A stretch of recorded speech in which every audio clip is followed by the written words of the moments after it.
Lopes. Relato de Marcos, no capítulo 4, versos 35 a 41. Se você trouxe sua Bíblia, abra comigo nesse texto. Ou se você tem sua Bíblia no seu smartphone, ligue aí no texto. Marcos capítulo 4, versos 35 a 41. Só peço que você mantenha a sua Bíblia aberta depois da leitura do texto, para acompanhar comigo esta exposição. Naquele dia, sendo já tarde, disse-lhes Jesus: passemos para outra margem. E eles, despedindo a multidão, o levaram assim como estava, no barco, e outros barcos o seguiam.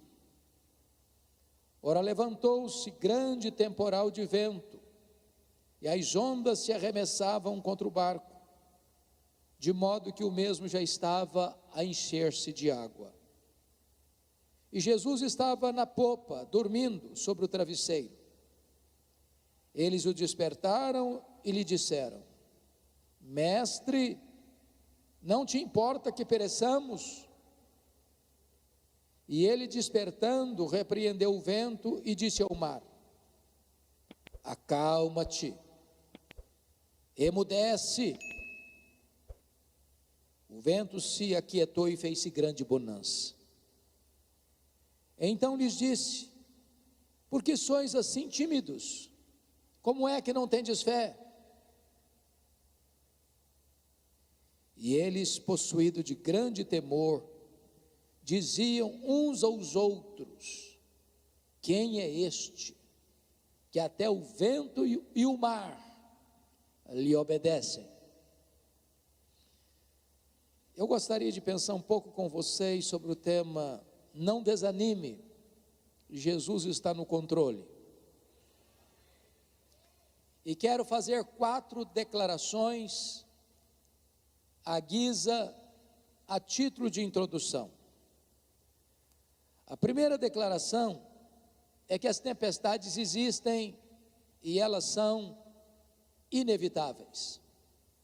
Elas chegam, e chegam para todos, homens e mulheres, grandes e pequenos, e ricos e pobres, doutores e analfabetos, crentes e descrentes. Nós não vivemos neste mundo numa bolha, numa estufa, num jardim engrinaldado de flores. Nós não estamos dentro de uma redoma de vidro. Viver é pisar areias escaldantes de um tórrido deserto. É caminhar por estradas juncadas de espinhos. Enfrentamos mares revoltos, tempestades convulsivas. Esta pandemia que assolou o mundo, ceifando mais de 5 milhões de pessoas, é uma evidência disso. Todos nós fomos atingidos. Não importa a classe social, a faixa etária. Isso porque as tempestades são inevitáveis. Mas em segundo lugar, as tempestades são muitas vezes imprevisíveis. Elas chegam de súbito. Elas nos surpreendem. Elas nos colhem de surpresa. Elas não mandam aviso prévio. Elas não batem a porta, arrombam a porta. E muitas vezes mudam a nossa vida e até transtornam a nossa história. É uma doença súbita. É um acidente grave. É um luto doloroso. É um divórcio traumático. É uma situação que você jamais imaginou passar na vida, mas está passando. Permita-me ilustrar isso com a geografia onde ocorreu este episódio. Vocês todos sabem que o mar da Galileia não é um mar, é um lago de águas doces, de 21 quilômetros de comprimento por 14 de largura, a 220 metros abaixo do nível do mar Mediterrâneo. Esse mar da Galileia é o maior reservatório de águas doces do Oriente Médio. E ele está encurralado por montanhas. Do lado oriental, as montanhas de Golã, e do lado ocidental, as montanhas da Galileia. Ali ocorre um fenômeno, porque no extremo norte de Israel está o monte mais alto, o Monte Hermon, coberto de gelo praticamente o ano todo. E de vez em quando acontece um fato ali: os ventos gelados descem do Monte Hermon, encurralados pelas montanhas, batem na superfície do lago, às vezes sol a pino, e começa uma terrível tempestade de vento. É provável que seja isso que ocorreu. Quando Jesus entra no barco com os seus discípulos, não tem sinal de tempestade. Mas enquanto navegam, e era um trecho muito curto, eles são surpreendidos por essa tempestade. É assim na vida. Você sai de casa como qualquer outro dia. De repente um fato acontece que muda a sua história. Porque as tempestades são imprevisíveis. Mas em terceiro lugar, as tempestades são também inadministráveis. Muitas vezes as rédeas saem das nossas mãos. Perdemos o controle. Aquilo que parecia tão simples e doméstico transforma-se num monstro diante de nós. Aqueles discípulos nasceram ao redor daquele lago, muitos deles trabalhavam naquele lago, certamente eles já tinham passado por outras tempestades naquele lago e vencido. Eu fico até a imaginar que quando eles começam a enfrentar a tempestade, eles dizem uns para os outros assim: isso é com a gente, vamos deixar o mestre descansar. Mas o mar estava revolto, o barco não obedecia o comando, o vento era contrário, eles estavam sendo assolados por uma tempestade terrível. E quando eles chegaram no fim das suas forças, eles recorreram a Jesus com uma pergunta em tom de censura: mestre, não te importas que pereçamos? Isso significa que tantas vezes na nossa vida a gente enfrenta a situação que nós não temos mais o controle. O barco não obedece mais o nosso comando. Mas há uma quarta verdade, e eu concluo a conclusão aqui, concluo a introdução aqui, que as tempestades, graças a Deus, são também pedagógicas. Em outras palavras, nós cremos que o nosso Deus é soberano. Ele não é pego de surpresa, ele não fica em apuros, ele não faz rascunho em seus planos. Seus planos não podem ser frustrados. Nem um cabelo da nossa cabeça pode cair sem que ele saiba, sem que ele permita. Então, se você está passando por uma tempestade, saiba disso: Deus tem um propósito. Ele trabalha por nós e não contra nós. Ele está trabalhando em nós para depois trabalhar através de nós.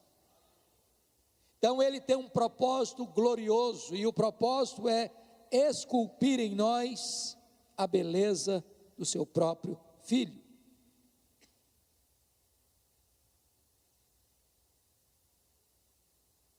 Dito isto, convido vocês, com a Bíblia aberta comigo no texto, considerarmos esta passagem.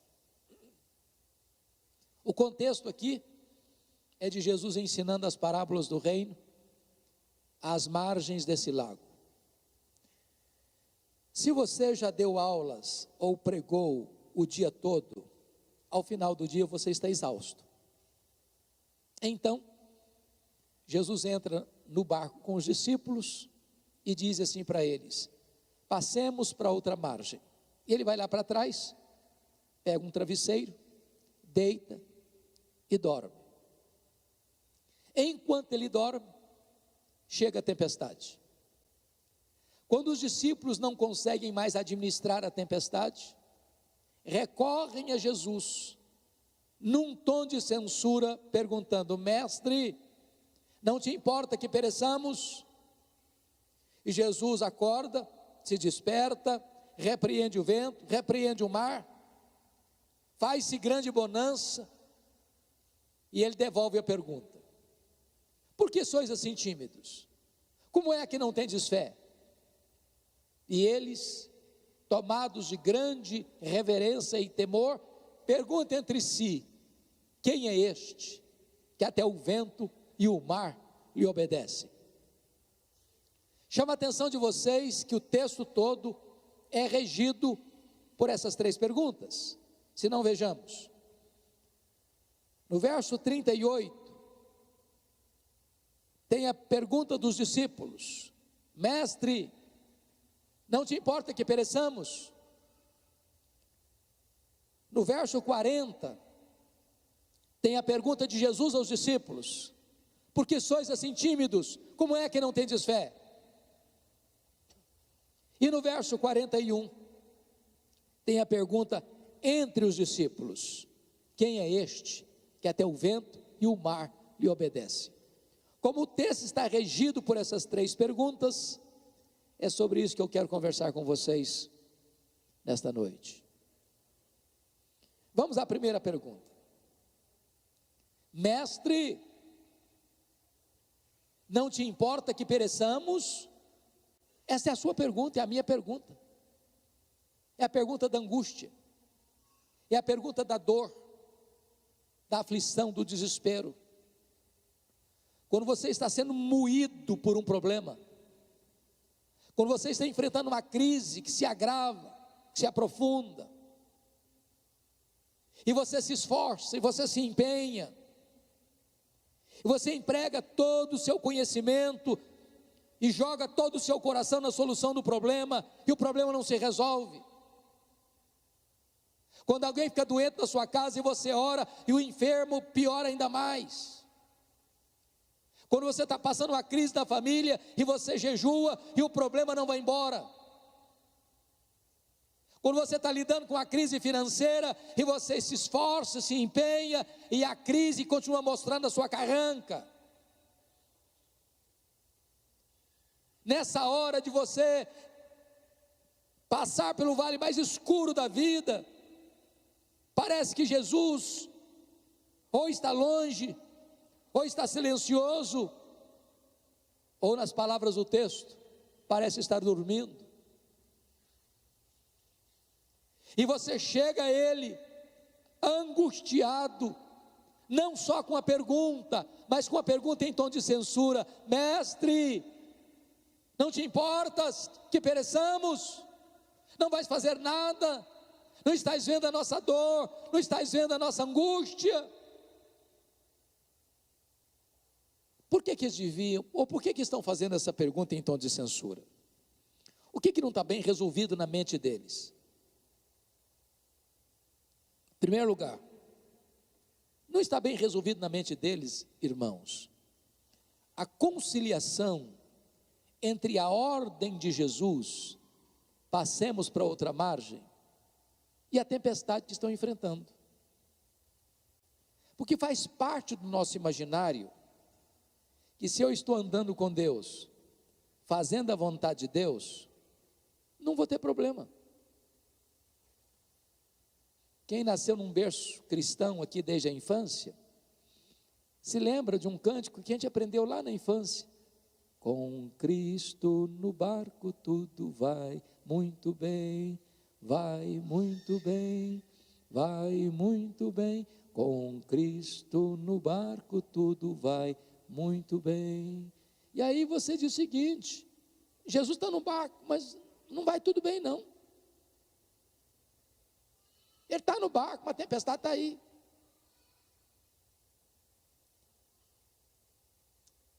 É fácil você entender a tempestade que foi atrás de Jonas. Jonas estava numa rota de desobediência. Deus manda a tempestade atrás dele para botá-lo de volta no caminho da obediência. Mas como entender uma tempestade que vem sobre você e você está andando com Deus? Notinha de rodapé. Crente desviado é endereço certo de tempestade, viu?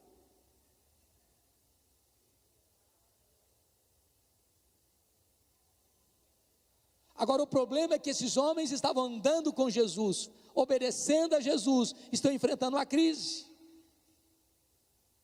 O que não estava bem na cabeça deles, resolvido na cabeça deles? Segundo lugar, a urgência da necessidade deles e a demora de Jesus em atendê-los. Jesus estava fazendo o que no barco mesmo? Dormindo. Quem está dormindo não está falando nem agindo. Eu vou lhe dizer que a demora de Deus grita mais alto nos ouvidos da nossa alma do que os ruídos mais barulhentos das circunstâncias mais adversas. Eu acho que o grande drama de Marta em Betânia, por exemplo, foi o fato de Jesus não ter chegado na hora para atender a necessidade dela. Quando Jesus chega na aldeia de Betânia, Lázaro já está sepultado há 4 dias, e Jesus chega, ela nem fala shalom para ele, ela nem dá bom dia para ele, ela vai logo despejando a sua mágoa.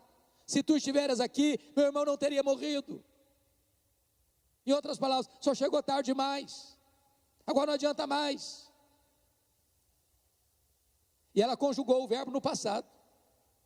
Aí Jesus: não, Marta, o teu irmão de ressurgir. Ela diz: eu sei que vai ressurgir no último dia. Conjugou o verbo no futuro. Aí Jesus diz: não, Marta, eu não fui, eu não serei, eu sou a ressurreição e a vida. Eu tenho o poder de agir hoje, agora, na sua história e na sua vida.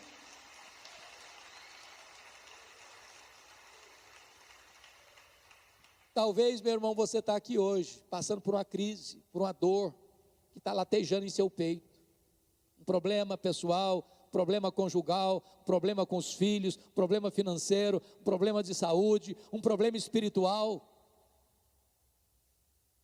E talvez você está aqui hoje perguntando, com a alma aflita para Jesus: mestre, não te importas que pereçamos?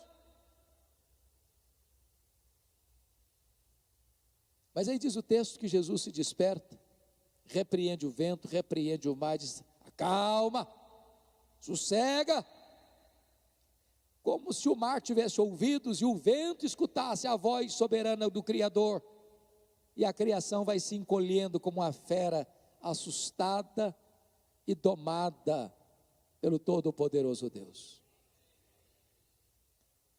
O vento tem ouvidos, e o mar escuta e obedece à voz do Criador.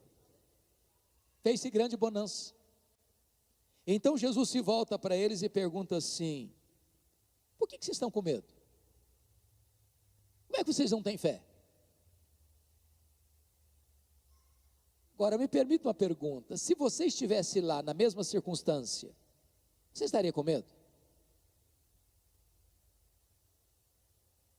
Eu estou falando de um barquinho, de noite, se enchendo de água, a morte mostrando para eles a sua carranca, não há mais o que fazer, o barco não obedece mais o comando, eles estão prestes a naufragar. Você estaria com medo?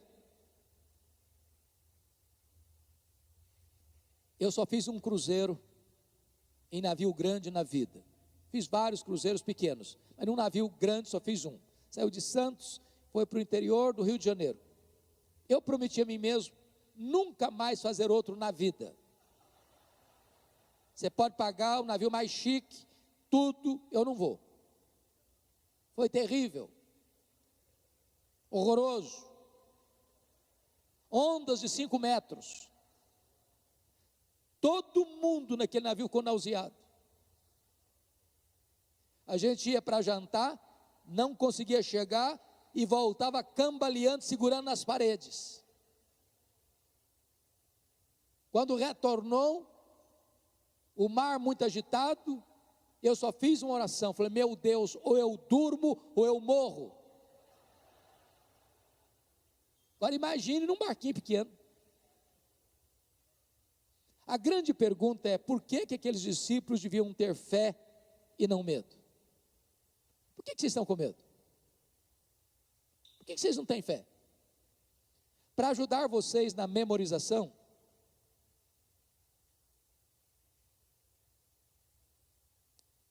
eu lhes darei 4 motivos.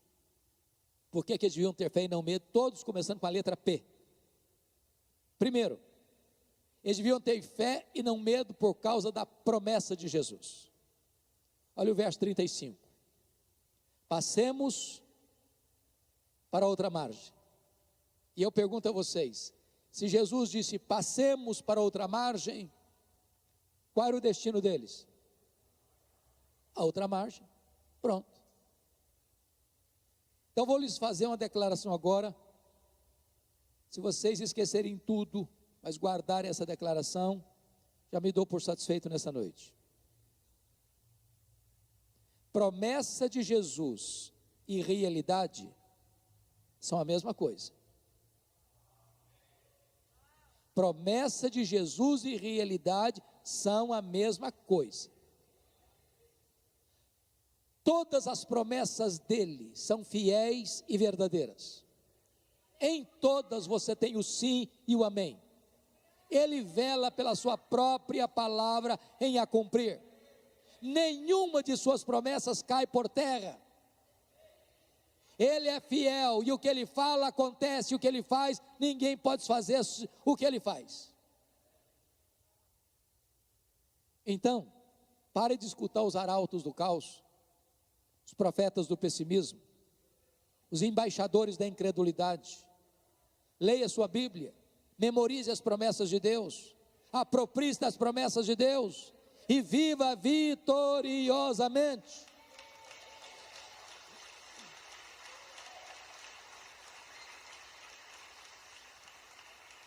Segundo lugar,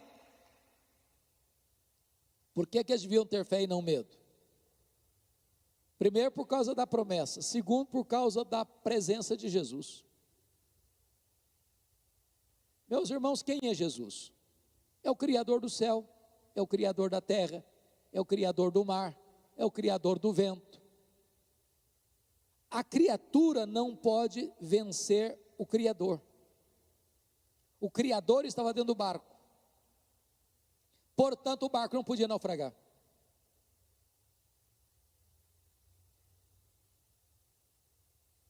O mar não podia vencer o Criador do mar. Sabe por que você e eu às vezes ficamos com medo? É porque nós duvidamos de que Ele de fato está conosco. Eis que eu estou convosco todos os dias, até a consumação dos séculos. Ele não estará não, Ele está conosco, todos os dias, até a consumação dos séculos. Você pode não vê-lo, você pode não senti-lo, mas Ele está com você. Você lembra daquela história tão conhecida, do homem que caminhava pela praia com Jesus, e depois ele passou a ter tantas angústias, tantas dores, tantas aflições, e quando a hora estava mais escura para a sua vida, ele olhou para trás, só viu 2 pegadas, e disse: Senhor, por que tu me abandonaste? Por que eu caminho sozinho? E o Senhor disse: não, essas pegadas não são suas não, são as minhas. Nesse momento eu estou carregando você no meu colo. Quando as suas forças se esgotam, o Senhor carrega você no seu colo. Ele carrega você nos seus braços poderosos. Ele está com você. Está com você na alegria, está com você no choro, está com você na saúde, está com você na enfermidade, está com você na vida, está com você na morte, está com você na eternidade.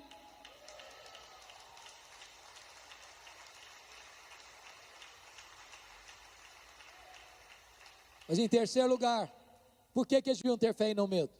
Primeiro, por causa da promessa. Segundo, por causa da presença. Terceiro, por causa da paz de Jesus. Eu pergunto a vocês, o que Jesus estava fazendo naquele barco? Dormindo. Outra pergunta. Jesus sabia que a tempestade viria? É claro que sabia. É óbvio. E se sabia, por que dormiu? Dormiu porque sabia que tudo estava sob controle. Paz não é a ausência de tempestade. Paz é a certeza de que apesar da tempestade, tudo está sob controle. Não do seu controle, mas do controle de Jesus.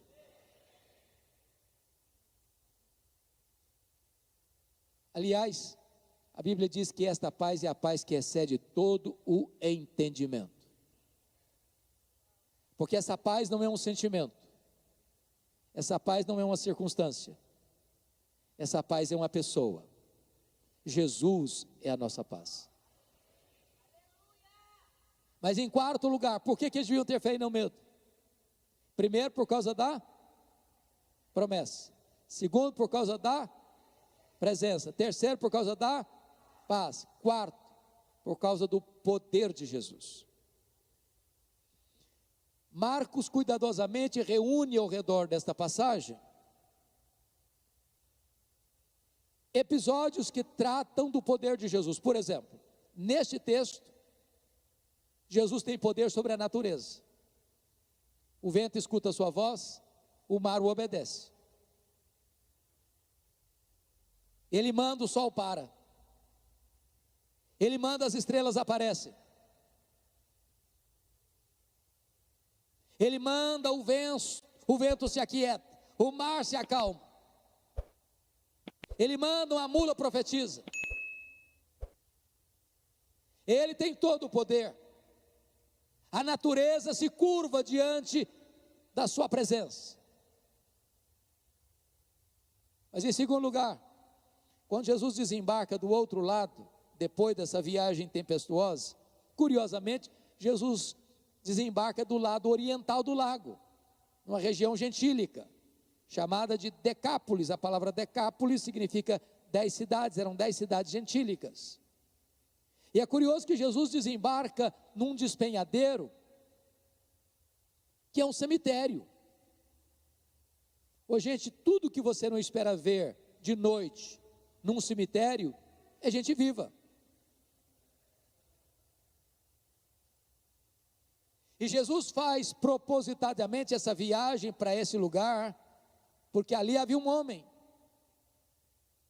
foragido da justiça. Não adiantava botar algema nele.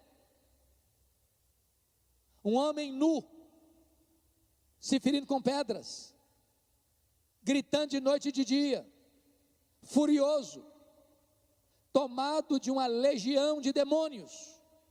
O que é uma legião? Legião é uma corporação romana de 6.000 soldados. Aliás, era a mais temida máquina de guerra do Império Romano. Onde passava uma legião, destruía tudo. E tinha dentro de um único homem 6.000 demônios, capaz de sair dele e entrar numa manada de 2.000 porcos e todos morrerem. E Jesus vai ali para libertar aquele homem, para curar aquele homem, para salvar aquele homem, para transformar aquele homem e para enviá-lo como missionário para a sua terra. Sabe por quê? Jesus tem poder sobre os demônios. Ele manda no céu, Ele manda na terra e Ele manda no inferno. Quem tem as chaves da morte e do inferno é o Senhor Jesus Cristo.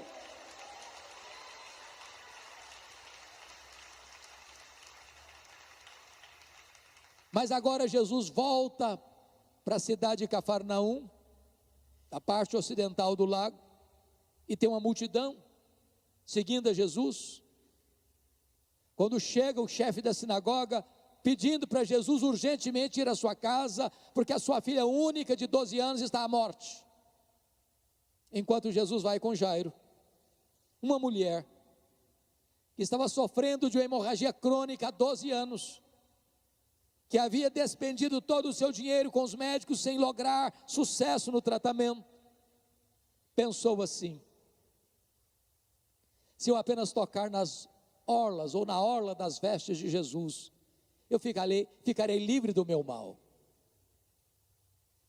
Ela não podia se apresentar porque ela era impura cerimonialmente, ela não podia nem estar no meio de uma multidão, ela não podia frequentar a sinagoga, ela não podia ir nas festas no templo, tudo que ela tocava ficava impuro, mas furtivamente, ela esgueira-se no meio da multidão, toca a orla das vestes de Jesus, e imediatamente a hemorragia é estancada, e ela fica livre do seu mal. Sabem por quê? Porque Jesus tem poder sobre a natureza, Jesus tem poder sobre os demônios, e Jesus tem poder sobre as enfermidades. A última palavra não é da ciência, a última palavra não é da medicina, a última palavra é do Senhor Jesus. Se Ele quiser, o enfermo levanta, se Ele quiser, o morto ressuscita.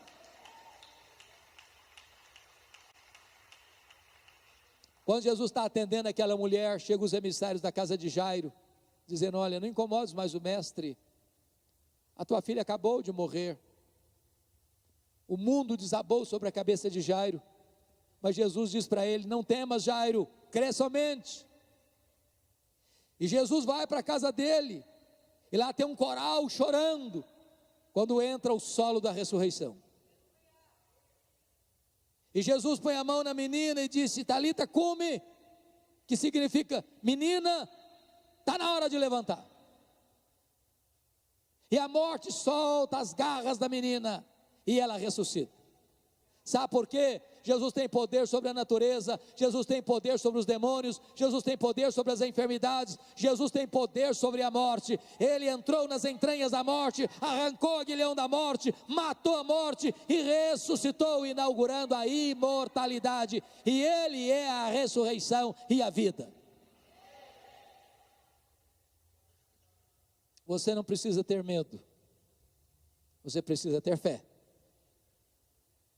Mas agora, amados, chegamos à última pergunta do texto no verso 41. E eu fico imaginando a cena, o barco balançando, os discípulos molhados, tomados de espanto, olhando uns para os outros e perguntando, tomados de grande reverência: quem é este? Mas quem é este que até o vento e o mar lhe obedecem? Que pergunta emblemática. Talvez hoje nós pudéssemos responder esta pergunta. Este é aquele que antes da fundação do mundo, no conselho da Trindade, reunido, planejou todas as coisas, planejou a sua vida, o seu futuro e a sua salvação. Quem é este? Este é o Criador do universo, porque todas as coisas foram feitas por intermédio dele, e sem ele nada do que foi feito se fez. Quem é este? Este é aquele que sustenta todas as coisas pela palavra do seu poder. Quem é este? Este é a semente da mulher que nasceu para esmagar a cabeça da serpente. Quem é este? Este é aquele de quem os patriarcas falaram, para quem os profetas apontaram.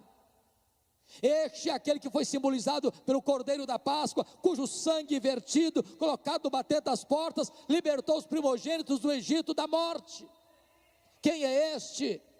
Este é aquele que foi simbolizado pelo tabernáculo, este é aquele que foi simbolizado pela arca da aliança, este é aquele que foi simbolizado por aquilo que estava dentro da arca, as tábuas da lei, o vaso com maná e a vara seca de Arão que floresceu. Quem é este? Este é a nuvem que guiava o povo durante o dia e a coluna de fogo que guiava o povo durante a noite. Quem é este? Este é a água que brotava da rocha e o maná que caía do céu. Quem é este? Este é aquele que foi simbolizado pelas festas de Israel, simbolizado pelos sacrifícios de Israel. Este é aquele que foi simbolizado pelo sábado. Tudo era sombra dele. Ele a realidade. Quem é este? Ora, este é o maravilhoso conselheiro, o Deus forte, o Pai da eternidade, o príncipe da paz. Quem é este? Este é o sol da justiça, este é a brilhante estrela da manhã. Quem é este? Este é o descendente de Abraão, o filho de Davi, o rei dos reis, o senhor dos senhores.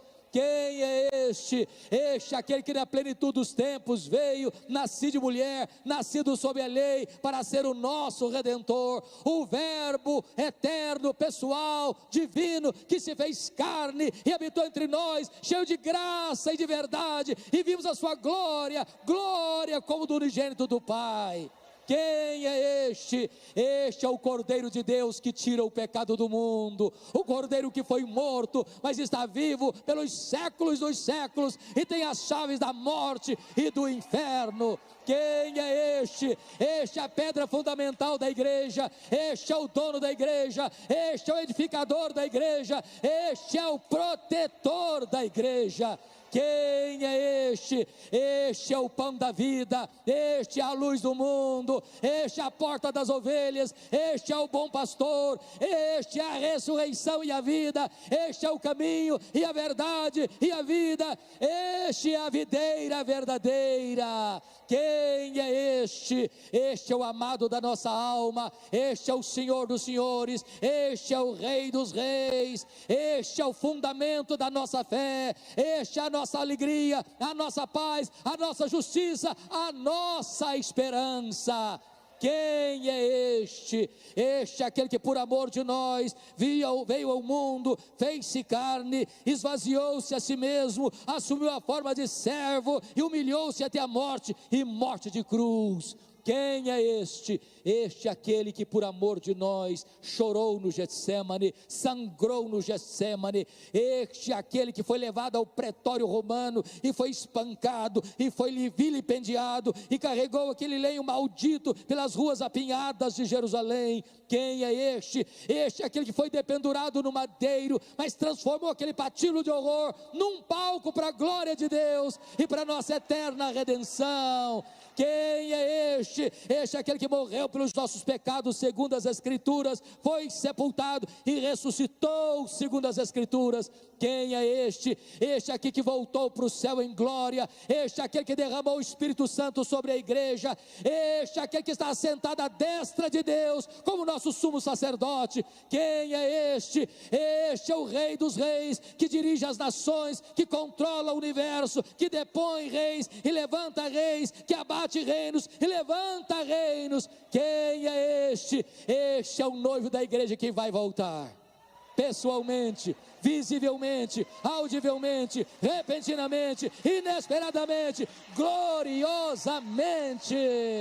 Quem é este? Este é o juiz de vivos e de mortos, vai sentar-se no trono e julgar as nações. Quem é este? Este é o amado da nossa alma, este é o noivo da igreja, este é a nossa alegria, a nossa paz, este é aquele que diz para você e para mim nesta noite: você não tem que ter medo, você precisa ter fé.